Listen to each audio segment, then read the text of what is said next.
자, 다시 한번 박수 치시죠. 믿기지가 않네요. 네. 그 진짜 그 우리 이제 입중계도 같이 했지만 예. 영상에서 엄청 감격스러워했잖아요. 아, 근데 그쵸. 사실 마음 한켠으로 그런 거 있어요. 너무 바라던 일이 그리고 불가능할 거라 생각했던 일이 이루어지는 순간 이게 맞나? 진짜 된 건가? 사실 약간 믿기지가 않아요. 실감이 좀 떨어지고 어안이 맞아요. 벙벙하고. 그리고 그 시기는 사실 이제 저도 갑자기 그 뒤에 바로 중계가 또 예정돼 있으니까 네네. 약간 좀 참아야 되는 것도 있었고 그래야지 중계를 할 수 있으니까 끝나고 와서 이 대본을 쓰고 이제 그 입중계 때 듣지 못했던 우리 또 KBS의 예. 한의원님 뭐 예. 부자철 위원님 뭐 우리 또 이광영 캐스터님 다 소리 지르고 하시는 거 들으면서 이거 진짜구나라고 와닿았어요. 아마 네. 잠 못 이루고 네. 밤을 지새운 분들이 많을 거라 생각합니다. 이제 토요일이기도 하니까 어디 회사나 학교 안 가도 되잖아요. 그러면 이렇게 이러고 있는 거거든. 그쵸, 진짜. 이 여운이 길어요. 대단하네요. 네. 그렇습니다. 어제까지만 해도 상상하지 못했던. 그렇지. 네. 상상하더라도 확률이 높지 않을 거라 그쵸. 생각했던 일이 네. 이루어졌습니다. 자, 대한민국 대표팀이 너무나 네. 자랑스럽고 멋진 기록을 만들어냈고요.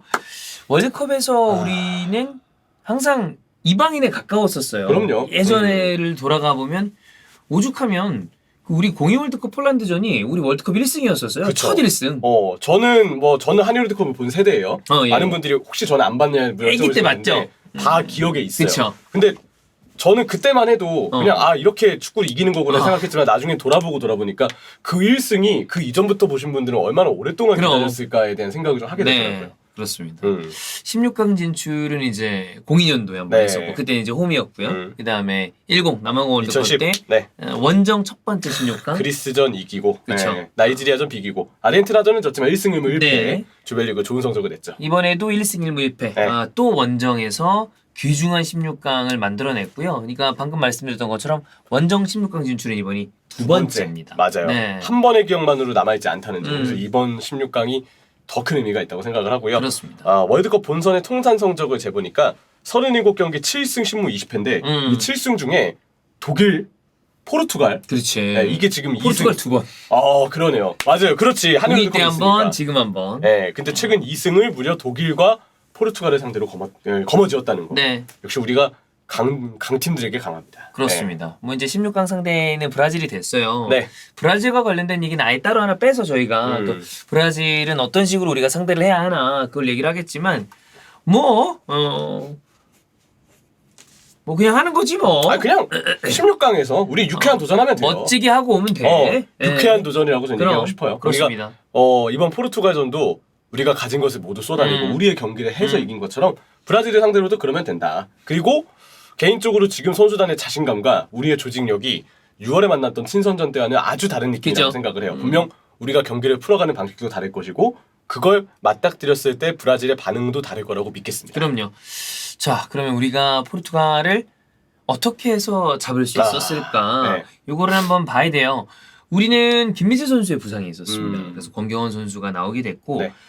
그리고 이제 뭐 잠깐 포르투갈을 생각해봤을 때 포르투갈도 약간의 로테이션이 있었습니다. 아니, 그렇죠. 제법 많은 로테이션이 있었습니다. 네베스 네. 정도만 이제 이번 경기 뛰었을 뿐이고 특히 주축이었던 브루노 페르난데스, 베르나르도 실바 마지막에 나와서 베르나르도 예. 실바 덕분에 황희찬 선수가 온사이드이긴 했지만 그쵸. 어쨌든 그 주축 선수들이 둘은 선발이 아니었습니다. 네, 호날두는 선발이었고 네. 감사했습니다. 호날두는 선발이 돼서 이제 다행이고요. 네, 아주 감사했습니다. 우리 입장에서는 네. 많이 놓쳐주더라고. 네, 그럼 하지 마이쇼 하는 그 헤더는 예. 굉장히 인상적이었던 전반 막판의 기회였죠. 그렇습니다. 네. 전체적으로 봤을 때 아까 말씀드렸던 것처럼 김민재 선수는 이제 나올 수 있는 상황이 아니었기 때문에 권경원 선수가 나왔고 중원 조합은 쭉 네. 정우영 앤 황인범. 맞아요. 이번 대회를 통틀어 가장 멋진 활약을 보여주고 있는 중원 조합입니다. 이번 대회 최상의 폼입니다, 그쵸. 진짜로. 그래서 둘은 뭐 이번에도 커트면 커트, 전환이면 전환, 배급이면 배급 너무 훌륭한 활약을 해줬고요. 다시 한번 얘기하지만 정우영 선수는 참 여러 가지로 고초를 많이 겪은 선수입니다. 정우영 선수는 대체 불가능한 자원이긴 하지만 그 자리에 있는 선수들은 항상 아주 매 순간이 시험 때처럼 어려운 상황을 맞이할 수밖에 없는 그 백포 위에 있는 그쵸. 수비형 미드필더. 왜냐면 역할이 다 너무 어려운 역할이거든요. 그죠. 그 자체가. 정우영 선수를 그런 부분에 대해서 이제 안타깝게 보더라도 이제 미스가 있을 때도 있고 좋았을 때도 있는데 제가 단언컨대 말씀드릴 수 있는 건 이번 대회를 보면서 저는 정우영 선수가 좋은 선수인 건 알았지만 이 정도로 잘하는 선수인 줄 몰랐습니다. 네, 우리가 알던 정우영 그 이상을 보여주고 예. 있습니다. 근데 와, 그 진짜 뿌려주는 패스 타이밍과 정확도가 남달라요. 그럼요. 원래 저는 이 선수가 그 사이즈와 패스 능력, 볼 관리 능력 때문에 원래도 대체 불가능한 자원이라고 생각을 했지만 네. 지금으로서 보면 역대 삼선 중에서도 존재감이 아주 확실하다라는 얘기를 좀 하고 싶네요. 그리고 특히나 포르투갈전에서는 이제 부상으로 빠진 센터백의 자리를 땜빵하러 수비까지 내려갔습니다. 와, 근데 정우영 선수가 그 센터백 자리에서도 아무렇지 않게 또 능숙하게 수비도 배급도 해줬어요. 그것 또한 역시 정우영 선수의 헌신이었고요. 손준호 선수도 이제 교체 투입이 돼서 거기 내려가면 손준호 선수 이제 또 들어가게 됐고 결과적으로 맞아요. 후반 중반부터 막판까지 중원을 잘 지탱해줬습니다. 네. 그리고 이제 선발 출전한 이강인도 왼발의 패스 다양하게 뿌려주고 세트피스 때 좋은 킥도 보여주고 이강인 선수도 역시 번뜩이는 선발로서의 이유를 보여줬다 생각을 하고요. 이번에 선발 기용이 된 만큼 다음 브라질전도 이강인 선수에게는 기회가 있을 수도 있다고 생각을 합니다. 그렇습니다. 전체적으로 포르투갈전에서도 벤투호의 어떤 그 전술 기조는 크게 바뀌지 않았습니다. 다만 이전의 경기들에서 4-2-3-1 같은 형태였다면 원볼란테 이후에 좌우 메잘라 형태 수비적으로 봤을 때는 4-5-1이 되고 공격을 했을 때는 4-3-3 형태 그래서 득점이 필요할 때 반드시 골을 넣겠다라는 의지를 볼 수 있는 전술을 썼죠. 그리고 수비할 때 좀 큰 차이가 있었죠. 압박을 우선시하기보다는 포르투갈은 워낙 1대1 능력이 좋은 선수들이 많고 또 우리가 아무래도 김민재 선수가 없는 상황에서 그 압박 전술을 우선시하는 건 무리가 있었어요. 그래서 라인이 밀릴 수밖에 없는 상황이었는데 라인이 밀릴 때 약간 어설프게 밀리면 굉장히 불안해질 수 있거든요. 근데 우리가 이번만큼은 전술적인 중미를 정말 짜임새 있게 했습니다. 왜냐하면 4-5-1 형태로 약간의 물러서는 수비를 보여줬는데 그럴 때 라인이 내릴 때 좌우 측면 공격수들도 같이 내려왔어요. 맞아요. 이 좌우 측면 공격수들이 내려오지 않으면 측면이 순간 옅어지면서 풀백이 올라가다가 뒤가 뚫리거나 아니면 너무 안 올라가서 그 측면에 수적 열세가 나오는 상황들이 발생할 수 있어요. 근데 우리가 철저하게 수비할 때는 4-5-1에 가깝게 내려섰기 때문에 바로 윙 자원들 손흥민 선수, 이재성 선수가 측면 수비 협력을 해줬고 특히 이재성 선수가 보이지 않는 곳에서 상대 풀백 막아낸 장면들이 굉장히 많거든요. 중요한 순간에 이재성과 손흥민 선수를 바꿔줬어요. 바꿔줬습니다. 좌우를 바꿔줬습니다. 그것도 굉장히 유효했어요. 그것 또한 역시 따로 짚어볼 만한 가치가 있고 수비 미드 간격을 좁게 세워서 상대 이선 자원들에게 쉽게 공간을 허용하지 않았다는 점. 그래서 상대가 볼을 터치하더라도 이후 상황에서 우리가 바로 에워싸서 커버해내는 수비가 잘 갖춰졌습니다. 이거 이전 경기랑 다르게 우리의 수비 조직력이 더 올라왔다는 것을 말할 수 있는 장면들이었습니다. 그렇습니다. 그리고 전체적인 간격 조절도 굉장히 잘 됐고 정말 잘했죠. 이 요즘의 축구에서 간격이 벌어지면 모든 것들이 망가지거든. 그 부분도 이번 경기를 통해서 벤투와 우리 대표팀이 얼마나 잘 조직이 돼 있는 팀이었나라는 걸 볼 수 있던 장면이 있었습니다. 그리고 이제 사실 어떻게 보면 우리가 항상 그 얘기를 했죠. 이번 대표팀이 아주 강하고 좋은 대표팀임에도 불구하고 주축 선수들의 부상기. 김민재 선수는 다리가 좋지 않았고 종아리. 손흥민 선수는 또 사실 대회 얼마 전에 안아골절을 당한 거니까 얼마나 안타까운 상황이었어요. 아직 한 달도 안 됐죠. 거의. 그죠. 됐어도 한 달입니다. 그럼 거기에 플러스로 중요한 건 돌격대장. 이 상대에게 균열을 줄 수 있는 한 명의 포워드인 황희찬 선수는 1, 2경기에 나오지 못했습니다. 그게 너무 아쉬웠어요. 우리 전력 이탈이 꽤 컸던 겁니다. 그죠. 근데 결국 이 경기에서 중요한 순간에 조커 투입이 돼서 영웅이 됐죠. 야, 이거 너무 대단한 게 부상 복귀전에서 나오자마자 그 황희찬 선수가 65분에 나왔거든요. 그 전까지 우리가 사실 기세가 약간 계속 밀리고 있었어요. 포르투갈이 전반 막판부터 계속 우리를 공격으로 두들기고 있었고 우리가 밀린 다음에 공격 진영으로 나갈 수 있는 수단이 별로 없었어요. 그만큼 포르투갈이 힘이 셌으니까. 근데 황희찬 들어오자마자 냅둬 내가 달릴 거야 밀고 하면서 댕기더라고. 밀고 다니니까 포르투갈 수비가 약간 쩔쩔매고 따라 나가는 게 나오더라고요. 그때쯤 되면 포르투갈도 지치거든요. 이거 뭐야 이거 약간 이런 느낌으로 밀렸어. 근데 황희찬은 그냥 돌격대장 역할을 하니까 거기서 우리가 에너지를 좀 가져올 수 있었고요. 황희찬 선수가 진짜 쉴 새 없이 볼을 물고 질주하면서 흐름도 바꿔주고 우리한테 공격의 수단을 후반 중반부터는 본인이 그냥 진짜 만들었다. 이런 캐릭터 우리한테 정말 필요합니다. 그리고 결정적인 순간에 손흥민 선수의 어시스트를 받아서 깔끔한 마무리까지 했으니까 황희찬 선수는 무조건 이 경기의 맨 오브 더 매치입니다. 그럼요. 영웅입니다. 역시 황희찬 선수 아주 굉장했죠. 그렇습니다. 그리고 이제 아까 저희가 잠깐 얘기를 했는데 손흥민 선수와 이재성 선수를 살짝 바꿔놓는 걸 했단 말이에요. 그쵸. 되게 중요했어요. 선발은 손흥민이 왼쪽, 이재성이 오른쪽이었는데 경기 중에 변화가 있었습니다.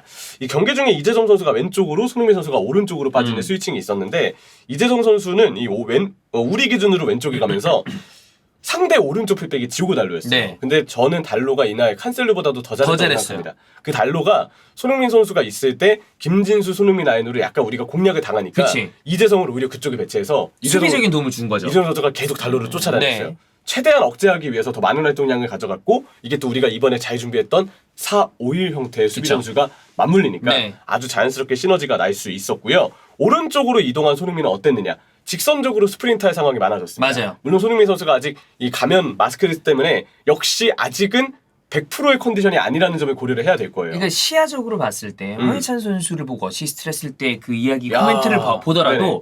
정상적인 시야가 아니라는 걸 알 수 있죠. 네, 그래서 그런 플레이에 제약이 많았던 상황인데 마지막 한 장면에서 보여줬습니다. 그쵸. 황희찬이 딱 뛰어 들어갈 때 그 타이밍 보고 정확하게 패스를 찔러줬던 그거 근데 또 경기장 상공에서 찍은 그걸 보니까 시야가 너무 대단하더라고요. 그럼요. 거기서 그걸 그 패스기를 본 하나의 것도 길이야. 네, 너무 대단했어요. 약간 딩크스루. 그쵸. 예, 그런 느낌으로 공이 딱 들어갔어요. 속도가 약간 손흥민 선수가 느려질 때 어떻게 할까. 왜냐면 그때만 해도 우리가 황희찬 선수가 약간 뒤쪽에 있었어요. 그죠. 근데 우리 생각 이상으로 황희찬은 빨랐고 우리 생각 이상으로 손흥민은 그 패스기를 빠르게 보고 있었습니다. 말도 안 되는 장면을 우리가 만들어서 연장전이 아니죠. 추가 시간에 예. 우리가 골을 넣을 수가 있었고 라스트 미닛 득점.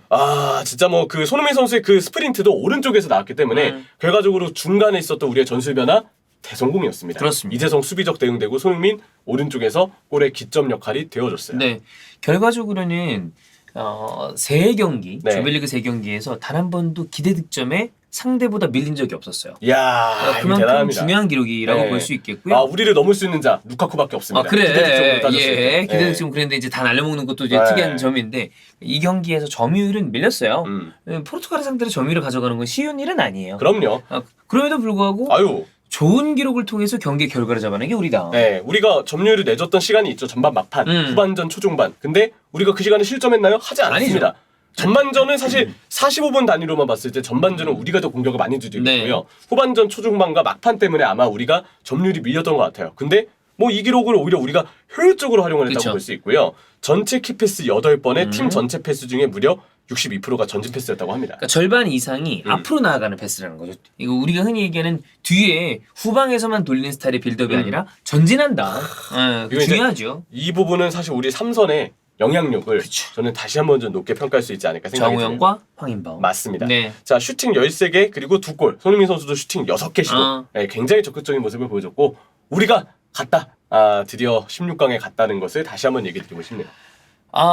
제가 축구를 이렇게 순수하게 집중해서 본 것도 정말 오랜만이고. 특히 형은 월드컵은 사실 예. 클럽팀 경기보다 조금 덜 그렇죠. 보셨던 그 성향이 있으셨잖아요. 대한민국 대표팀 경기가 재미있음에도 불구하고 저는 사실 클럽 레벨의 축구를 참 좋아해요. 근데 그래서 이제 퀴즈만 보더라도 월드컵 기억이 잘 네, 없잖아. 그리고 이게 한국 경기 당연히 보죠. 근데 한국이 만약에 대회가 끝나거나 아니면 뭔가 우리가 일정이 지나갔어. 그리고 좀 텀이 있어. 그럴 때 해외 경기들에 관심이 없으신 분들도 제법 됩니다. 그래. 클럽팀을 좋아하더라도. 맞아요. 취향에 따라 다른 거예요. 그냥 보아 봐도 좀 휘발성이 강하더라고. 네. 근데 이 경기는 정말 순수하게 축구에 이렇게 집중할 수 있고 그다음에 축구가 끝난 다음에 이렇게 행복하고 기분 좋게 지낼 수 있구나. 많은 분들이 그럴 거라고 예상을 하고요. 대표팀, 벤투 감독 네. 그리고 이 주변의 모든 사람들한테 다시 한번 고맙다라는 이야기를 전달을 드리고 싶다. 맞습니다. 많은 분들도 아마 그러시지 않을까라는 생각입니다. 4년 동안 노력해온 결과입니다. 네. 하나의 방향성을 가지고 그리고 그 옳은 방향성이었기 그쵸. 때문에 그간의 결실을 선수들이 보상받은 네. 것 같아서 가장 뿌듯합니다. 다시 한번 박수 보내죠. 네. 고생하셨습니다. 감독도 코칭 스태프도 너무 좋습니다. 네.